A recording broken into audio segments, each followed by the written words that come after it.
O retorno das atividades parlamentares após o encerramento do calendário especial montado para o período eleitoral. A composição da Assembleia Legislativa com a participação de deputados estaduais no pleito eleitoral. E veja ainda nesta edição do Notícias da Semana os debates em torno da segurança alimentar e nutricional.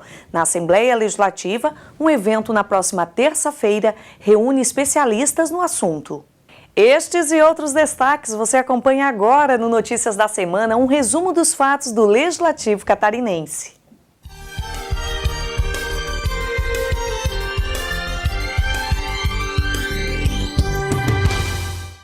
Olá, está começando agora mais uma edição do Notícias da Semana.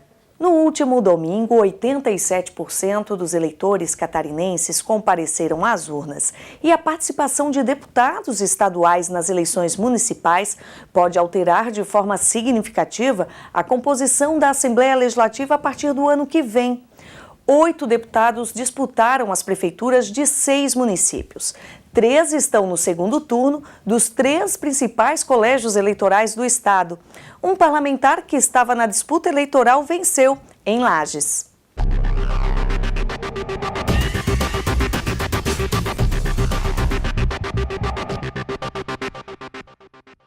Com a confirmação de segundo turno em Joinville, Florianópolis e Blumenau, o cenário na Assembleia Legislativa do Estado para o ano que vem continua bastante indefinido. O preenchimento das novas vagas ao Parlamento Estadual vai depender da coligação pela qual o deputado foi eleito. A fórmula vale também para os deputados que tenham trocado de legenda para se filiar ao PSD, oficializado pela Justiça Eleitoral no ano passado. Este é o caso dos mandatos de César Souza Júnior e Jean Kuhlmann, eleitos pelo Partido Democratas dentro de uma coligação e que depois aderiram ao novo partido. O sucesso dos candidatos nas eleições deste ano pode significar a efetivação dos suplentes em atividade, Maurício Scudilarque, do PSD, e Mauro de Nadal, do PMDB. Se o deputado Kennedy Nunes, eleito pelo Partido Progressista em coligação com o PT do B, vencer as eleições em Joinville no final do mês, abre vaga para Arnaldo Moraes, do PP. A posse de novos deputados deverá alterar também a composição das bancadas da casa. E a nossa equipe conversou com o deputado estadual Eliseu Matos, do PMDB, que venceu a disputa em Lages. O parlamentar falou sobre os planos para a prefeitura em 2013. Com pouco mais de 1.000 votos de diferença com o segundo colocado, o deputado estadual Eliseu Matos, do PMDB, venceu uma das disputas eleitorais mais acirradas do estado e será o próximo prefeito de Lages. Ele tem 47 anos e é formado em economia pela Universidade de Brasília. Eliseu afirmou que quer planejar a cidade para o futuro, iniciando pela educação e pela saúde, e já pensa na formação do governo.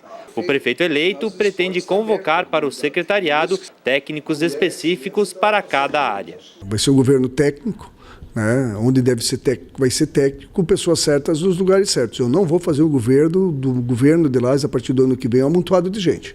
Isso garanto a todos que estão nos escutando e nos assistindo. A partir da semana que vem nós vamos começar a conversar a questão até da transição e a composição do governo. A posse na Prefeitura de Lages será feita no dia 1º de janeiro de 2013. Até lá, o parlamentar continua desempenhando suas funções na Assembleia Legislativa, mas também pretende reivindicar recursos para o município. Quero ir a Brasília, ter como deputado, atrás de emendas, orçamento da União para o ano que vem, para Lages, né? Mas continuo até o final do ano e continuo como deputado. Na primeira sessão, após o calendário especial da Assembleia Legislativa, diversos assuntos foram debatidos. Entre eles, a mobilização pela realização de eleições apenas de 4 em 4 anos. Esta foi a primeira sessão ordinária após o calendário especial da Assembleia Legislativa. Na tribuna, os parlamentares repercutiram os resultados das urnas nos municípios de Santa Catarina. Fizeram análises sobre os avanços conquistados por alguns partidos políticos, comemoraram vitórias e lamentaram derrotas. O deputado Juarez Ponticelli aproveitou para se manifestar contra a realização de eleições no Brasil de 2 em 2 anos. O parlamentar parlamentar é presidente da UNALE, a União Nacional dos Legisladores e Legislativos Estaduais, e informou que após o segundo turno das eleições deve convocar uma reunião da entidade para mobilizar o legislativo de todo o país na luta por esta mudança no calendário eleitoral. Nós precisamos reavaliar esse processo todo, unificar as eleições, iniciar e terminar os mandatos juntos. Não faz mais sentido o Brasil ficar parando de 2 em 2 anos, reduzindo a apenas 2 anos de mandato o tempo líquido de cada administração. Então nós queremos juntar as eleições para gerar mais economia, mais eficiência e com isso poder também fazer com que as eleições possam começar a discutir um processo de financiamento público. Eu estou convencido de que com o financiamento público nós vamos garantir uma participação mais democrática, nós vamos inibir a presença tão forte de alguns grupos econômicos que acabam influenciando o resultado das eleições. A partir de agora, as sessões ordinárias voltam a ser realizadas em horário regimental. Durante o calendário especial iniciado em abril, os deputados chegaram a realizar 5 sessões por semana em determinados períodos, em vez de 3. O objetivo foi antecipar sessões para que eles pudessem participar do processo eleitoral sem comprometimento do trabalho legislativo durante a campanha. As sessões voltam a ser realizadas às terças e quartas a partir das 2 horas da tarde e às quintas às 9 horas da manhã. As atividades parlamentares deste último trimestre de 2012 incluem a discussão e a votação do Orçamento do Estado para 2013, que deve ser aprovado antes do recesso do fim do ano.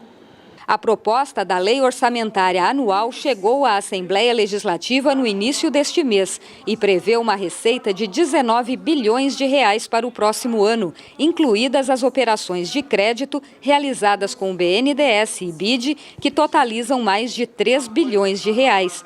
O valor representa um incremento de 12% em relação ao orçamento de 2012. O governo tem uma base aqui consolidada que eu acho que os deputados vão saber separar os pleitos, toda essa disputa que ocorre, que ficam algumas fissuras, vão separar das dificuldades, necessidades e da importância do Estado de Santa Catarina. E veja depois do intervalo Tecnologia, primeiro workshop sobre dados abertos foi realizado na Assembleia Legislativa. Nós já voltamos.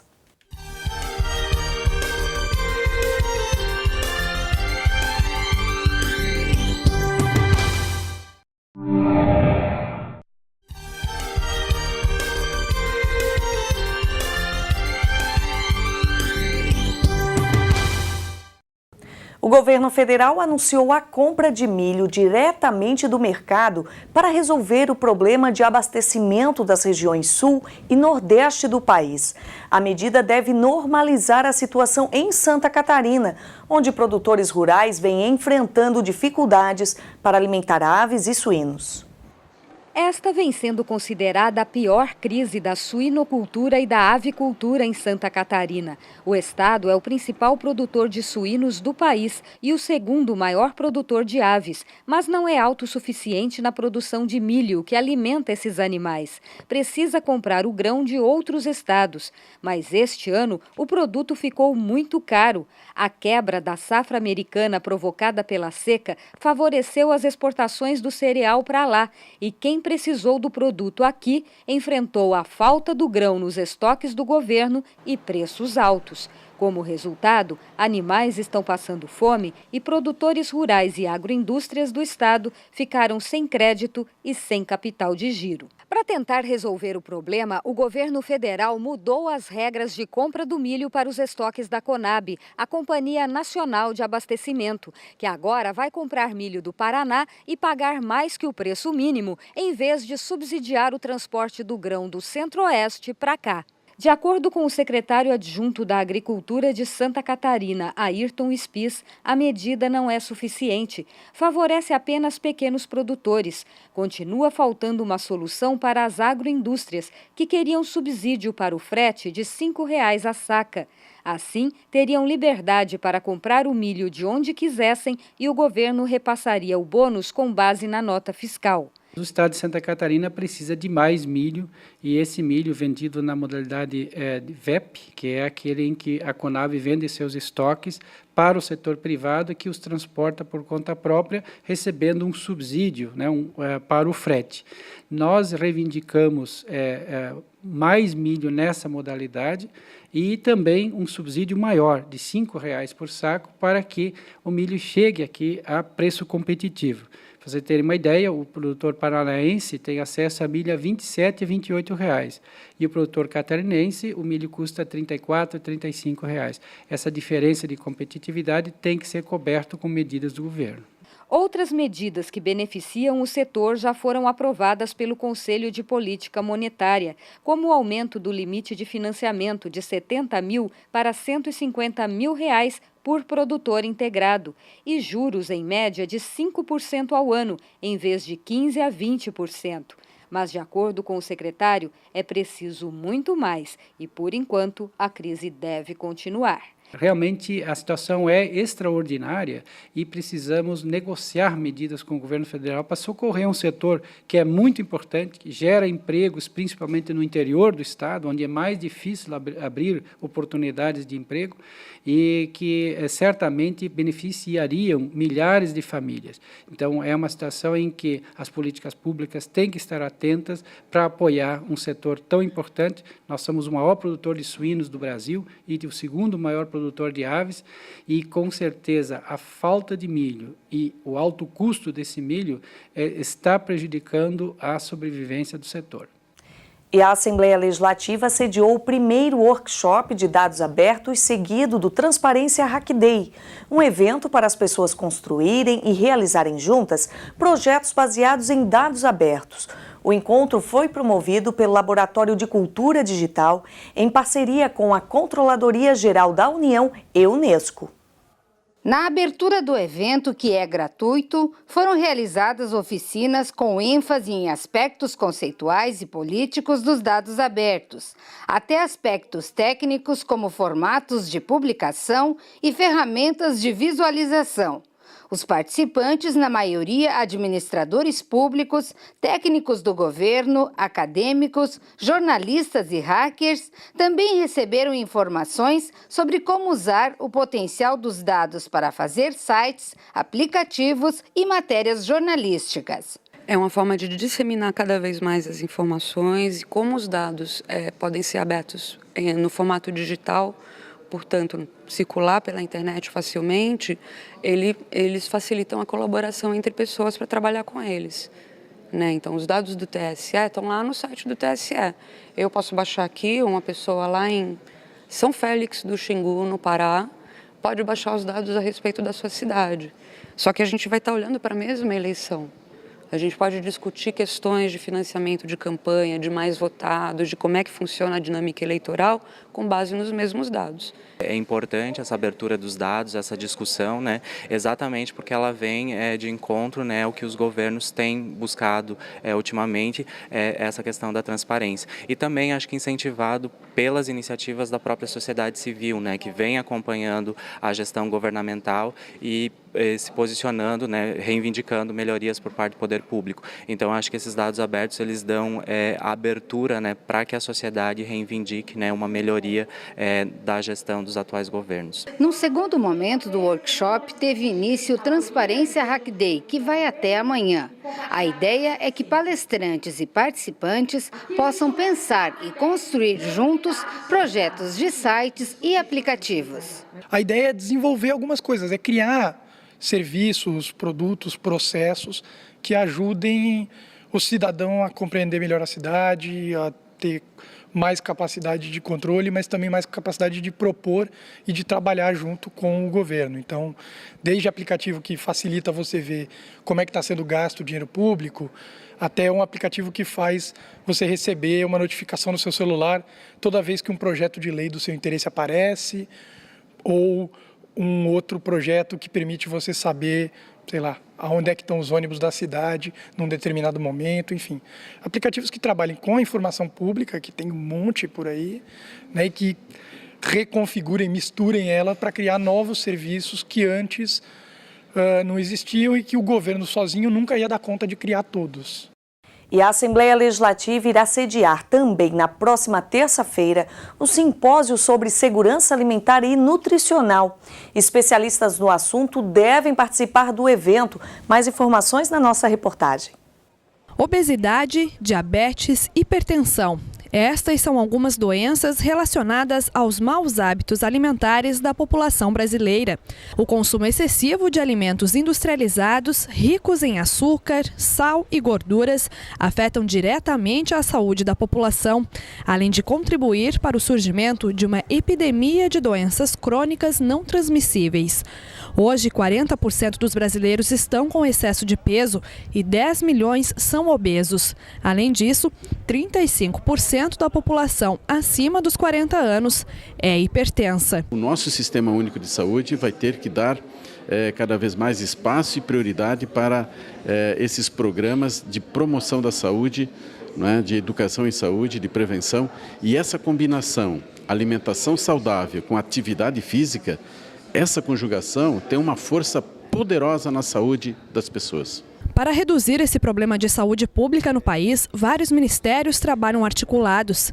Em Santa Catarina, por exemplo, o Ministério da Agricultura atua no estímulo aos produtores rurais para a produção de alimentos livres ou quase livres da utilização de agrotóxicos. Uma linha de crédito do governo federal que privilegia atividades agropecuárias que reduzem a emissão de gases de efeito estufa, a oportunidade de financiar propriedades que tenham atividades ligadas à produção orgânica com recursos de até 1 milhão por produtor e com juros de 5% ao ano. O Estado também vem debatendo a necessidade da implantação de políticas públicas voltadas para a produção e consumo de alimentos saudáveis pela população. Iniciativas que pretendem melhorar a nutrição e saúde dos catarinenses, além de incentivar os produtores que dependem do agronegócio. Estamos aqui com um projeto de lei que trata de nós termos 20% no mínimo da alimentação nas escolas já orgânica, agroecológica, para as nossas crianças, né? E fazer também da escola um espaço de debate pedagógico da qualidade dos alimentos, né?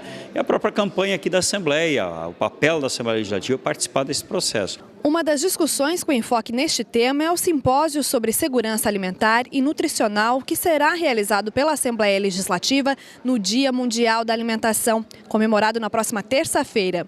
No encontro, agricultores familiares, gestores públicos, profissionais da saúde, parlamentares e a sociedade em geral vão debater estratégias e planejar ações voltadas à segurança na alimentação e à promoção da saúde da população catarinense.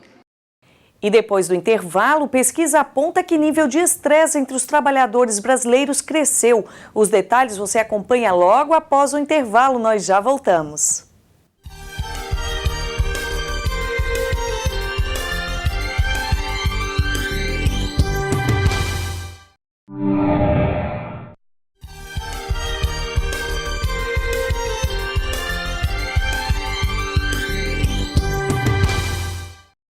E esta semana, durante uma reunião da Comissão de Defesa da Pessoa com Deficiência, a portaria do Detran de 2009, que determina que as pessoas surdas levem o próprio intérprete de Libras durante os exames teóricos para a habilitação de condutores, foi debatida. A repórter Maria Helena Salles acompanhou os debates. Participaram da reunião lideranças do Detran e de associações de pessoas surdas da Grande Florianópolis e de Joinville. De acordo com a Portaria 4 do Detran de 2009, os surdos que precisarem de ajuda na interpretação de palavras da língua portuguesa durante os exames para habilitação de condutores devem levar o próprio intérprete de Libras, a linguagem brasileira de sinais. A Comissão em Defesa dos Direitos da Pessoa com Deficiência da Assembleia Legislativa apoia as associações de surdos do Estado que pedem mudanças nesta portaria. A primeira alteração foi assinada durante a reunião pelo diretor estadual de trânsito Vanderlei Rosso, retirando da portaria o termo portadores de necessidades especiais, considerado ultrapassado. No lugar, entra a palavra surdos. Durante a reunião, também ficou acertada uma nova reunião, desta vez no Detran, no próximo dia 30, às 14h, com representantes das associações de surdos para discutir alternativas para a atual portaria.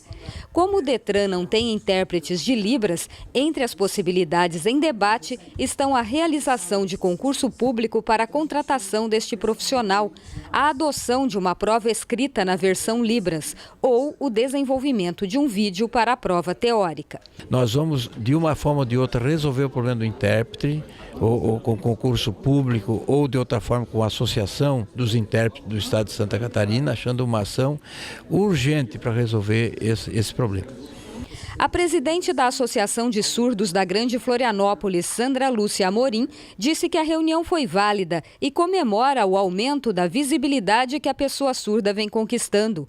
Hoje conseguimos a alteração da nomenclatura na portaria, diz ela. Agora vamos avançar para outras discussões para que os surdos consigam um acesso efetivo dentro do Detran e acredito que vamos conseguir.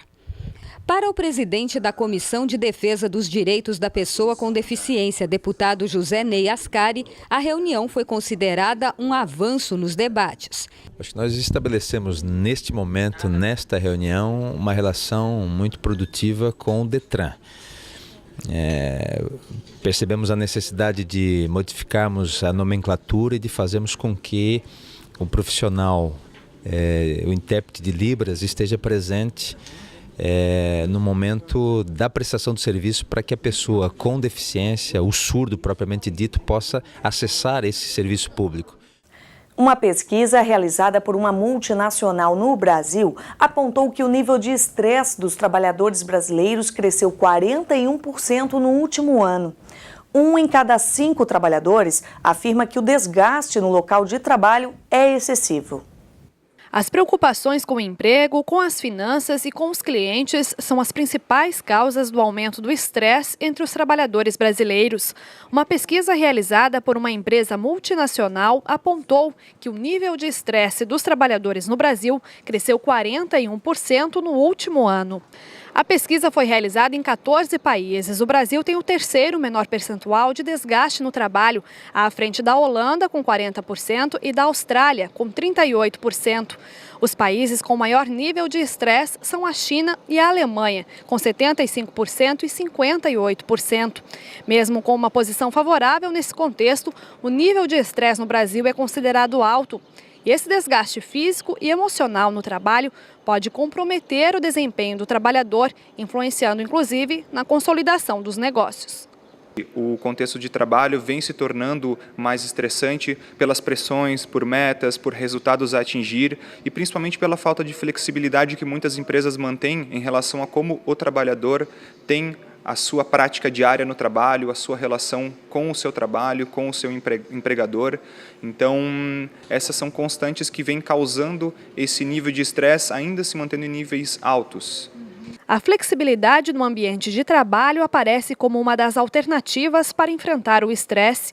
66% dos participantes do levantamento acreditam que a flexibilidade reduz a carga de estresse.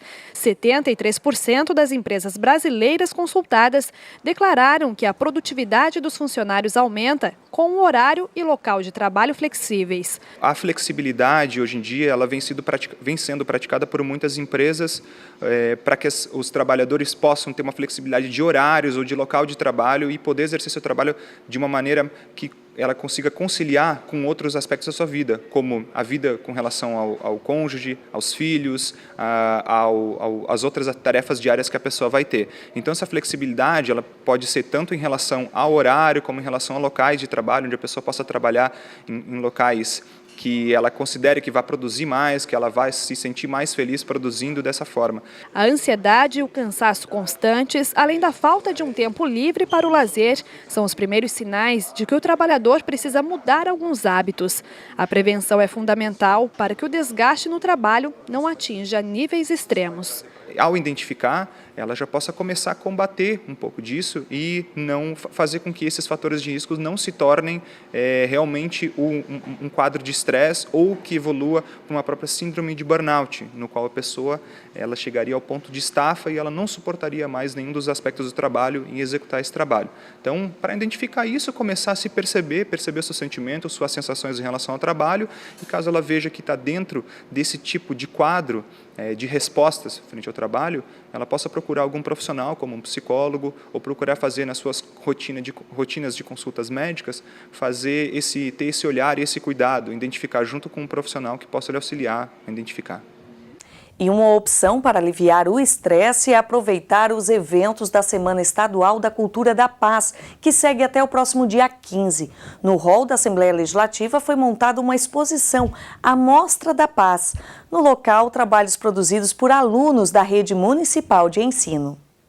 Os objetos construídos com materiais recicláveis pelos alunos da Rede Municipal de Ensino são de encher os olhos.